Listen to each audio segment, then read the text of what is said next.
Hi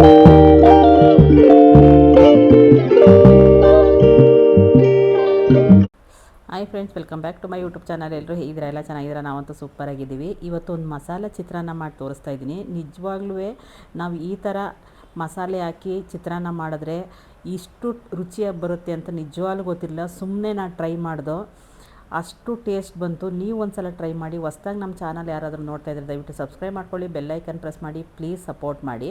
ಮತ್ತು ಇನ್ನೊಂದು 4000 watch ಅವರು 1000 ಸಬ್ಸ್ಕ್ರೈಬರು ಆದಮೇಲೆ ನಿಮಗೆ ಮೋನೋ ಮಾಡ್ಕೊಳ್ಳೋದಕ್ಕೆ ಗೊತ್ತಿಲ್ಲ ಅಂದರೆ ಮಾನಿಟೈಸನ್ ಆನ್ ಮಾಡ್ಕೊಳ್ಳೋದಕ್ಕೆ ಗೊತ್ತಿಲ್ಲ ಅಂದರೆ ನಮ್ಮ ನಂಬರ್ಗೆ ಕಾಂಟ್ಯಾಕ್ಟ್ ಮಾಡಿದ್ರೆ, ವಾಟ್ಸಪ್ಪಲ್ಲಿ ಮೆಸೇಜ್ ಮಾಡಿದ್ರೆ ನಿಮ್ಮ ಚಾನಲ್ ಏನೇ ಪ್ರಾಬ್ಲಮ್ ಇದ್ದರೂ ನನ್ನ ಮಗಳು ಹೆಲ್ಪ್ ಮಾಡ್ತಾಳೆ.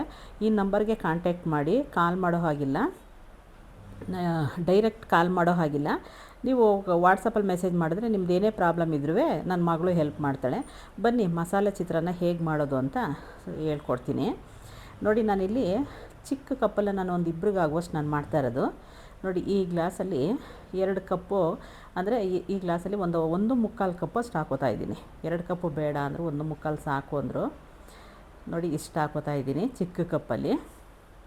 ನಾವು ಯಾವ ಕಪ್ಪಲ್ಲಿ ಅಕ್ಕಿ ತೊಗೊಂಡಿರ್ತೀವೋ ಅದೇ ಕಪ್ಪಲ್ಲಿ ನೀರು ಹಾಕ್ಕೋಬೇಕು. ಯಾಕೆ ಅಂದರೆ ಚಿತ್ರಾನ್ನ ನಮಗೆ ಉದುರಿಯಾಗಿ ಬೇಕು, ಅಂದರೆ ಉದುರು ಥರ ಬೇಕು. ಮುದ್ದೆ ಆದರೆ ಚಿತ್ರಾನ್ನ ಚೆನ್ನಾಗಿರೋದಿಲ್ಲ. ಅದಕ್ಕೋಸ್ಕರ ಅಳತೆ ನೀರು ಕರೆಕ್ಟಾಗಿ ಹಾಕಿ.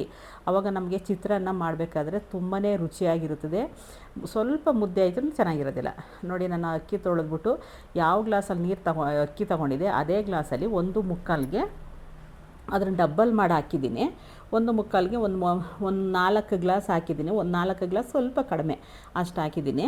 ನೋಡಿ, ಇವಾಗ ಅನ್ನಕ್ಕೆ ಇಟ್ಟಿದ್ದೀನಿ. ಮಸಾಲೆಗೆ ತೋರಿಸ್ತೀನಿ ನೋಡಿ. ಒಂದು ಅರ್ಧ ಹೋಳು ತೆಂಗಿನಕಾಯಲ್ಲಿ ಸ್ವಲ್ಪ ತೆಂಗಿನಕಾಯಿ ತೊಗೊಂಡಿದ್ದೀನಿ. ಇಲ್ಲಿ ಒಂದು ಇಬ್ಬರಿಗಲ್ವ ಮಾಡ್ತಾಯಿರೋದು, ಅದಕ್ಕೋಸ್ಕರ ಖಾರ ಕಡಿಮೆ ತೊಗೊಂಡಿದ್ದೀನಿ. ಒಂದು 4 ರಿಂದ 5 ಹಸಿಮೆಣಸಿಕಾಯಿ, ಸ್ವಲ್ಪ ಶುಂಠಿ, 1 ಗೆಡ್ಡೆ ಬೆಳ್ಳುಳ್ಳಿ, ಪುದೀನ, ಕೊತ್ತಂಬರಿ ಸ್ವಲ್ಪ ಎಕ್ಸ್ಟ್ರಾ ತೊಗೋಬೇಕು. ಸ್ವಲ್ಪ ಜಾಸ್ತಿನೇ ಇರಬೇಕು. ಅದನ್ನ ಚೆನ್ನಾಗಿ ವಾಶ್ ಮಾಡಿ ಇಟ್ಕೊಂಡಿದ್ದೀನಿ. ಒಂದು ಇಡೀಕ್ಕಿಂತ ಸ್ವಲ್ಪ ಕಡಿಮೆ ಎರಡೂ ಸೇರಿಸಿ ಈಕ್ವಲಾಗಿ ತೊಗೋಬೇಕು ಪುದೀನ ಕೊತ್ತಂಬರಿನ. ನಾನು ಇಷ್ಟನ್ನು ಸ್ವಲ್ಪ ನೀರು ಹಾಕ್ಕೊಂಡು ರುಬ್ಕೊಂಡು ಬರ್ತೀನಿ. ಸ್ವಲ್ಪ ತರ್ತರಿಯಾಗಿ ಇದು ಮಾಡ್ತೀನಿ. ನೋಡಿ, ಅನ್ನ 2 ವಿಸಲ್ ಆಯಿತು, ಆಫ್ ಮಾಡಿದೆ. ಅದನ್ನು ಒಂದು ತಟ್ಟೆಗೆ ಹಾಕೋಕ್ಕೆ ಹಾಕ್ಬಿಟ್ಟಿದ್ದೀನಿ.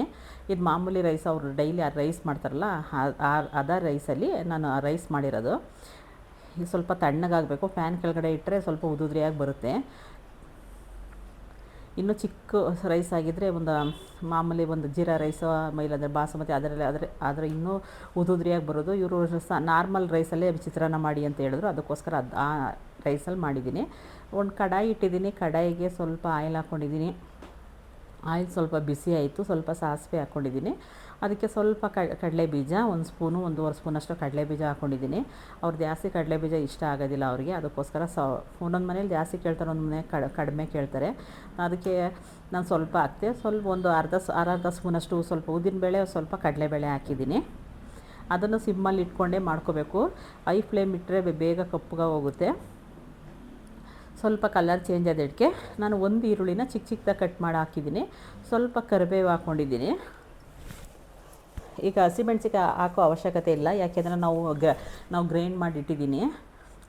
ಅದು ಹಾಕೋ ಥರ ಏನಿಲ್ಲ, ಏಕೆಂದರೆ ಖಾರ ಜಾಸ್ತಿ ಆಗೋಗುತ್ತೆ. ನಿಮಗೇನಾದ್ರು ಖಾರ ಜಾಸ್ತಿ ಬೇಕು ಅಂದರೆ ಈ ಟೈಮಲ್ಲಿ 1-2 ಹಸಿಮೆಣ್ಸಿಕಾಯಿ ಬೇಕಾದ್ರೆ ಹಾಕ್ಕೋಬೋದು. ಖಾರ ನೋಡ್ಕೊಂಡು ಹಾಕೋಬೇಕು, ಏಕೆಂದರೆ ಅದು ಖಾರ ಜಾಸ್ತಿ ತಿನ್ನೋಕ್ಕಾಗೋದಿಲ್ಲ, ಮಕ್ಕಳೆಲ್ಲ ತಿನ್ನೋಕ್ಕಾಗೋದಿಲ್ವ. ಇದು ಲಂಚ್ ಬಾಕ್ಸ್ಗಂತೂ ತುಂಬಾ ಚೆನ್ನಾಗಿರುತ್ತೆ. ಮಧ್ಯಾಹ್ನ ಮಕ್ಕಳಿಗೆ ಸ್ಕೂಲ್ಗೆ ಪ್ಯಾಕಿಂಗ್ ಮಾಡಬೇಕಾದ್ರೂ ಚೆನ್ನಾಗಿರ್ತದೆ. ರೈಸ್ ಅಂತೂ ಸಖತ್ತಾಗಿ ಬಂತು ಮಾತ್ರ. ನಿಜವಾಗ್ಲೂ ಹೇಳ್ತಾಯಿದ್ದೀನಿ, ಟೇಸ್ಟ್ ಅಂತೂ ಅದ್ಭುತವಾಗಿತ್ತು. ನೀವು ಒಂದು ಸಲ ಟ್ರೈ ಮಾಡಿ ನೋಡಿ. ನಾನು ಮಿಕ್ಸಿಲಿ ಆಡಿಸಿದ್ನಲ್ಲ ಆ ಪೇಸ್ಟನ್ನು ಇದ್ರೊಳಗಡೆ ಹಾಕಿ ಚೆನ್ನಾಗಿ ಫ್ರೈ ಆಗಬೇಕು. ಹಸಿ ವಾಸನೆ ಎಲ್ಲ ಹೋಗಬೇಕು, ಅಲ್ಲಿ ತನಕನೂ ಫ್ರೈ ಮಾಡಬೇಕು. ಇದನ್ನು ಬೆಳಗ್ಗೆ ಬ್ರೇಕ್ಫಾಸ್ಟ್ ಮಾಡ್ಕೋಬೋದು. ಇದ್ರ ಜೊತೆಗೆ ಸ್ವಲ್ಪ ತೆಂಗಿನಕಾಯಿ ಚಟ್ನಿ ಇದ್ದರೆ ಇನ್ನೂ ಚೆನ್ನಾಗಿರುತ್ತೆ. ಅವ್ರು ತೆಂಗಿನಕಾಯಿ ಚಟ್ನಿ ಏನು ಬೇಡ ಅಂತ ಹೇಳಿದ್ರು. ಇದು ಸ್ವಲ್ಪ ಆಯಿಲ್ ಕಡಿಮೆ ಆಯಿತು. ನೀರು ಹಾಕೊಳ್ಳೋ ಹಾಗಿಲ್ಲ, ನಾವು ಪೇಸ್ಟ್ ಮಾಡಿರ್ತೀವಿ ಅದು ಅಷ್ಟೇ ಪೇಸ್ಟ್ ಹಾಕಬೇಕು. ಮಿಕ್ಸಿ ಎಲ್ಲ ತೊಳೆದು ಹಾಕೋ ಹಾಗಿಲ್ಲ. ಕ್ಲೀನಾಗಿ ಕ್ಲೀನ್ ಮಾಡಿಬಿಟ್ಟು ಮಿಕ್ಸಿಲೇ ಕ್ಲೀನಾಗಿ ಮಾಡಿಕೊಂಡು ಹಾಕ್ಕೊಂಡ್ರೆ ಸಾಕು. ಮಿಕ್ಸಿ ತೊಳೆದ್ಬಿಟ್ಟು ಏನು ಹಾಕೋ ಥರ ಏನು ಬೇಕಾಗಿಲ್ಲ. ಸ್ವಲ್ಪ ಆಯಿಲ್ ಕಡಿಮೆ ಆಯಿತು, ಸ್ವಲ್ಪ ಆಯಿಲ್ ಹಾಕ್ಕೊಂಡಿದ್ದೀನಿ. ಚೆನ್ನಾಗಿ ಫ್ರೈ ಮಾಡಬೇಕು. ಮಸಾಲೆ ಚೆನ್ನಾಗಿ ಹಸಿ ವಾಸನೆ ಹೋಗೋ ತನಕ ಮಸಾಲೆ ಫ್ರೈ ಮಾಡಬೇಕು. ಆವಾಗಲೇ ನಮಗೆ ಮಸಾಲೆ ಚಿತ್ರಾನ್ನ ತುಂಬ ಟೇಸ್ಟ್ ಬರೋದು. ಸ್ವಲ್ಪ ಸಿಮ್ಮಲ್ಲೇ ಇಟ್ಕೊಂಡು ಮಾಡಿದ್ರೆ ಚೆನ್ನಾಗಿ ಬರುತ್ತೆ, ಇಲ್ಲ ಸೀದೋಗುತ್ತೆ. ಅದಕ್ಕೆ ಒಂದು 1/4 ಸ್ಪೂನಷ್ಟು ಅರಿಶಿನ ಹಾಕ್ಕೊಂಡಿದ್ದೀನಿ. ಕಾಲು ಸ್ಪೂನಷ್ಟು ಅರಿಶಿನ, ಅದರೊಳಗಡೆ ಇರೋ ನೀರೆಲ್ಲ ತೇವದ ಅಂಶ ಎಲ್ಲ ಹೊರ್ಟೋಗಬೇಕು. ಅಲ್ಲಿ ತನಕ ಚೆನ್ನಾಗಿ ಮೀಡಿಯಮ್ ಫ್ಲೇಮಲ್ಲಿ ಇಟ್ಕೊಂಡೇ ಫ್ರೈ ಮಾಡಬೇಕು. ಆವಾಗಲೇ ನಮಗೆ ಅದು ಟೇಸ್ಟ್ ಚೆನ್ನಾಗಿ ಸಿಗೋದು. ನಾರ್ಮಲ್ ಚಿತ್ರಾನ್ನ ಮಾಡಿ ಬೇಜಾರಾದರೆ ಇದೊಂಥರ ಈ ಬೇರೆ ಥರ ಟೇಸ್ಟ್ ಅಲ್ವಾ, ಒಂದು ಸಲ ಟ್ರೈ ಮಾಡಿ ನೋಡಿ, ಆಗ ನಿಮಗೆ ಅರ್ಥ ಆಗುತ್ತೆ. ನೋಡಿ ಸ್ವಲ್ಪ ತಳ ಹಿಡಿಯೋ ಥರ ಬಂತು. ಇವಾಗ ನಾನು ಸ್ಟವ್ ಆಫ್ ಮಾಡ್ಕೊಂಡಿದ್ದೀನಿ. ಇಲ್ಲಿ ತನಕ ಫ್ರೈ ಮಾಡಬೇಕು, ಆವಾಗಲೇ ನಮಗೆ ಟೇಸ್ಟ್ ಚೆನ್ನಾಗಿ ಬರೋದು. ಇವಾಗ ಅನ್ನ ಮಾಡಿಟ್ಟಿದ್ನಲ್ಲ ಅದನ್ನು ಇದ್ರೊಳಗಡೆ ಸೇರಿಸ್ತಾ ಇದ್ದೀನಿ. ಇದನ್ನು ಚೆನ್ನಾಗಿ ಒಂದು ಸಲ ಮಿಕ್ಸ್ ಕೊಡಬೇಕು. ಮಿಕ್ಸ್ ಕೊಟ್ಟು ಸ್ವಲ್ಪ ಲೈಮ್ ಹಾಕ್ಬಿಟ್ರಂತೂ ತಿನ್ನೋಕ್ಕಂತೂ ತುಂಬ ಅದ್ಭುತವಾಗಿರ್ತದೆ. ನೀವೊಂದು ಸಲ ಟ್ರೈ ಮಾಡಿ ನೋಡಿ. ಹೇಗೆ ಬಂತು ಅಂತ ಕಮೆಂಟ್ ಬಾಕ್ಸಲ್ಲಿ ಕಮೆಂಟ್ ಮಾಡಿ ತಿಳಿಸಿ. ದಯವಿಟ್ಟು ಪೂರ್ತಿಯಾಗಿ ವಿಡಿಯೋ ನೋಡಿ, ಆವಾಗ ನಿಮಗೆ ಅರ್ಥ ಆಗುತ್ತೆ. ಮಸಾಲೆ ಚಿತ್ರಾನ್ನ ಹೇಗಿತ್ತು ಅಂತ ಕಮೆಂಟ್ ಬಾಕ್ಸಲ್ಲಿ ಕಮೆಂಟ್ ಮಾಡಿ ತಿಳಿಸಿ. ಅವ್ರಿಗಂತೂ ತುಂಬ ಇಷ್ಟ ಆಯಿತು. ನಾನು ಮಾಡಿದ ತಕ್ಷಣ ಒಂದು ಕಪ್ಗೆ ಹಾಕ್ಕೊಟ್ಟೆ. ಅಯ್ಯೋ ಆಂಟಿಗೆ ತುಂಬ ಚೆನ್ನಾಗಿದೆ ಅಂತ ಹೇಳಿದ್ರು. ನೋಡಿ ಒಂದು ಅದು ಹಳೆಯದು ನಿಂಬೆಹಣ್ಣು, ಅದು ಅವ್ರ ಹತ್ರ ಚೆನ್ನಾಗಿ ಹೊಸದೇನು ಇರಲಿಲ್ಲ. ಹೊಸ ನಿಂಬೆಹಣ್ಣು ಹಾಕ್ಕೊಳ್ರಿ, ಹುಳಿ ಚೆನ್ನಾಗಿರ್ತದೆ. ಅದು ಒಂದೇ ಒಂದು ನಿಂಬೆಹಣ್ಣು ಇತ್ತು, ಅದೇ ಪರವಾಗಿಲ್ಲ ಹಾಕಿ ಅಂತ ಹೇಳಿದ್ರು. ನಾನು ಅದನ್ನೇ ಹಾಕಿದೆ, ಆದರೆ ಚೆನ್ನಾಗಿತ್ತು, ಟೇಸ್ಟ್ ಅಂತೂ ಚೆನ್ನಾಗಿತ್ತು. ಹೊಸ ಫ್ರೆಶ್ ಆಗಿರೋ ನಿಂಬೆಹಣ್ಣು ಹಾಕ್ಕೊಳ್ರಿ. ನಾನು ಅನ್ನಕ್ಕೆ ಉಪ್ಪು ಹಾಕಿದ್ನಲ್ಲ, ಇವಾಗ ಉಪ್ಪು ನೋಡಿಕೊಂಡು ಸ್ವಲ್ಪ ಕಡಿಮೆ ಆಯಿತು, ನಾನು ಉಪ್ಪು ಹಾಕ್ಕೊಂಡಿದ್ದೀನಿ. ಉಪ್ಪು ನೋಡ್ಕೊಂಡು ಹಾಕ್ಕೊಳ್ಳಿ, ಯಾಕೆಂದರೆ ನೀವು ಅನ್ನಕ್ಕೂ ಹಾಕಿ ಮಸಾಲೆಗೂ ಹಾಕಿದ್ರೆ ಉಪ್ಪು ಜಾಸ್ತಿ ಆದರೆ ತಿನ್ನೋಕ್ಕಾಗೋದಿಲ್ಲ.